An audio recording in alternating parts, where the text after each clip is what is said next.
yilwisa unyaka wamashumi alithoba ngoku. Ifama endayifumana xa ndisuka elalini ukuba ndandihlala elalini, ndiphilisa abantwana ngomhlaba, ndikhulisa abantwana ngomhlaba, ndilima, ndifuya. Ngeli xesha ngoku kufumaneka ukuthi kukhululeke ukuthi nathi abamnyama sifumane umhlaba. Ndavuyela ukuthi mandifumane umhlaba nam. Ndacela ke kurhulumente ukuthi ke ndifumane ipisana yomhlaba. Ndaqala ufumana nalo mhlaba uyi-287 hectare, kodwa ndathatha nje iminyaka emibini kwafumaneka ukuthi impahla zam ziyagcwala apha. Ngoku ke yaba ke urhulumente uyandijongela wandifumanisa ifama ile kuthiwa yiKroomedry.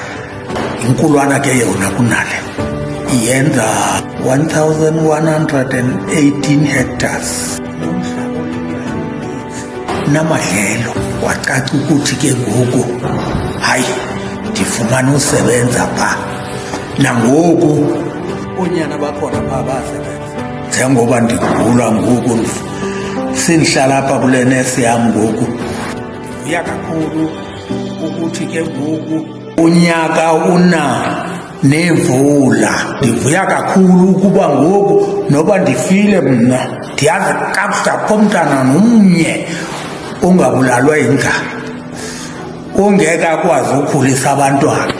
Ona mhlatyana enifika ndihleli phambi kwawo, kwaba bam abantwana, ngumhlaba omkhulu kakhulu ophilisayo.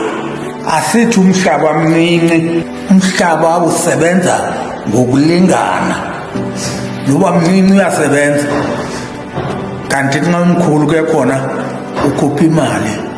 Ndikhulile ngoku kodwa andinaxhala.